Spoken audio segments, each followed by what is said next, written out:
Boy oh boy were we wrong about Majin Ku, guys.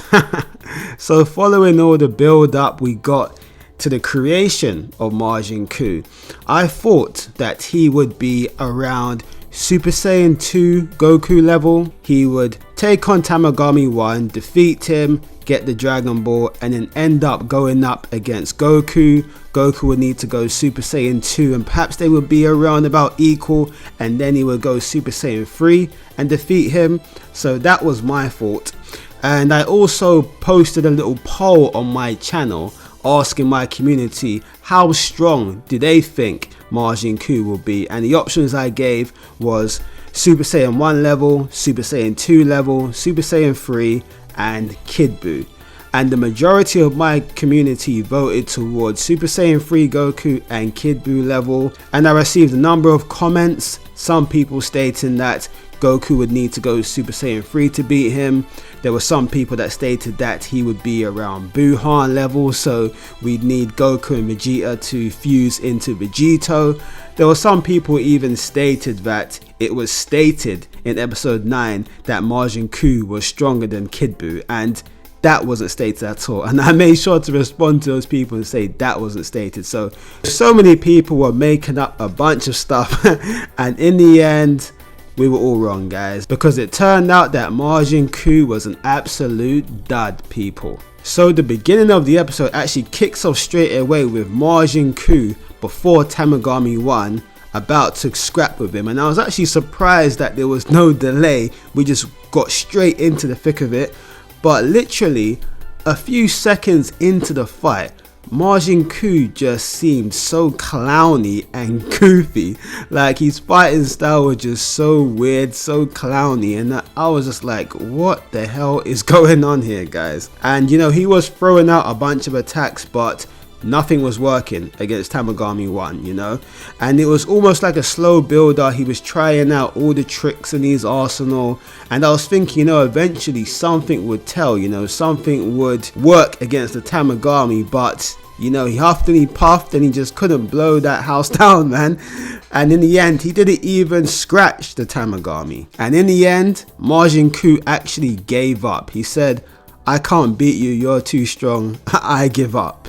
And the Tamagami just pretty much disengaged and went back to his post. But you know what, I'm actually surprised that the Tamagami didn't kill Majin Ku. After all, we were told in one of the previous episodes that Tamagami 3 killed those people that challenged him. So I was kind of expecting when Majin Ku finished giving his all that the Tamagami would just like blow him away. So I'm actually surprised he didn't do that.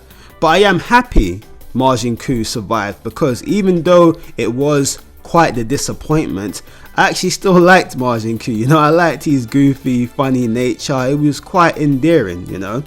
So at the end of the fight, he went back with Dr. Arinsu, got back on the plane.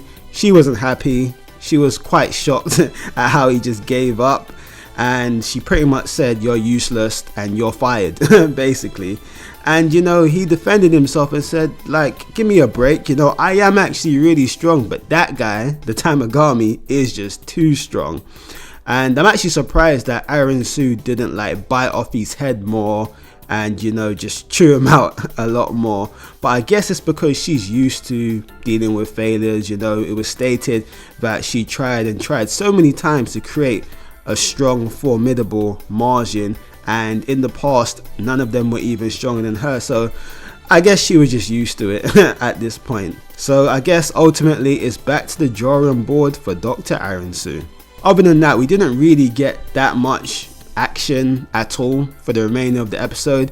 I mean, we got a really funny scene between Vegeta, Hyabis and Bulma. That was probably my standout scene in the episode just because of how hilarious it was. So basically, they're in the plane and Bulma's just loving herself, basically, you know, admiring her soft young skin due to her, you know, being turned into a kid.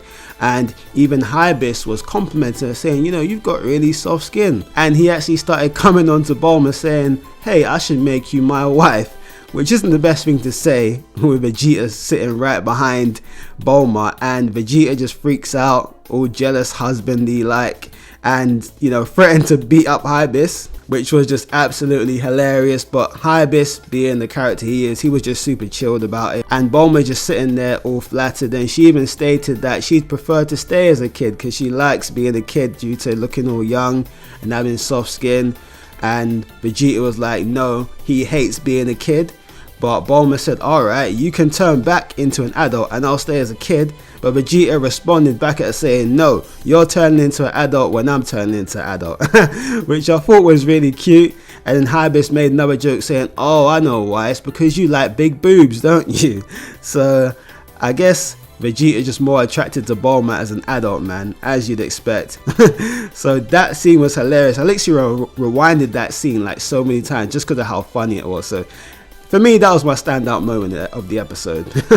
But then we get taken to a scene with Goku, Glorio, Supreme Kai and Pansy, where they reach Demon World 2, and soon after they get onto the Demon World, they're met by King Goma's guard. I can't remember the name of their little police force thing, and they pretty much fight them off, destroy all their planes. But then they get attacked by a Kraken, which is essentially like a large sea creature. They get their plane crushed and they almost lose the Dragon Ball, but they get out at the last second, and they actually visit old Namek, the original planet Namek, which looks pretty much the same as the planet Namek that we're familiar of, but it's essentially deserted. You know, nobody's living there at all since all the Nameks migrated, so I guess it's been deserted for like hundreds and hundreds of years now. Vegeta's group catches up with Goku's group, and shortly after almost gets swallowed up by another Kraken. But soon after everybody settles down, we get some really interesting and perhaps controversial information from Supreme Kai. He explains how the Demon Realm and the outside universes were created, and he states that this was all created by somebody called Super Majin Rimus, a supreme being from the Demon Realm. And it stated that he created the Demon Realm and all the other universes, which is strange because what does that mean for Grand Zeno? Because the way he was explaining this being, it sounds exactly like Zeno. He even stated that Rimus is the highest authority in the universe, but surely that's Grand Zeno. After all, in Super, Grand Zeno sits above the Kais, above the gods of destructions, above the angels, you know, above the great priest. So I don't know, this is kind of contradicting information here. And you know, it was stated that Rimus is the one who assigned all the Glins to being Supreme Kais per each universe. So this being was the person who assigned all the Supreme Kais. He created all the outside universes. So it sounds very similar to Zeno, doesn't it? But there wasn't any mention about Rimus, a connection between Rimus and gods of destructions or angels. So maybe that's the distinction. You know, perhaps Rimus assigns all the Supreme Kais, and then Zeno assigns the god of destructions and angels. I don't know. But I'm actually starting to think that Daima may just not tie into the main canon in terms of Dragon Ball Super, at least. I mean, Daima does take place right after the Buu arc, but with all these new bits of lore and this Rimus stuff, I mean, it's just really contradicting Super, specifically Zeno. So yeah, curiouser and curiouser, guys. And I know there's been a lot of questions in the community about potentially do the Saiyans originate from the Demon Realm, but that was confirmed as not being the case. Supreme Kai stated that beings like the Earthlings and Saiyans, they were born after Rimus created all the universes, so they don't originate from the Demon Realm.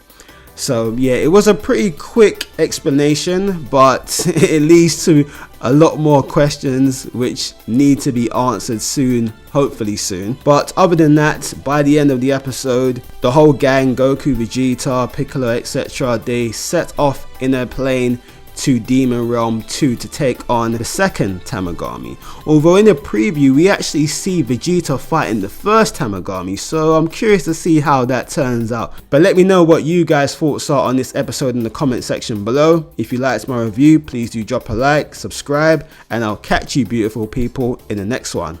Take care.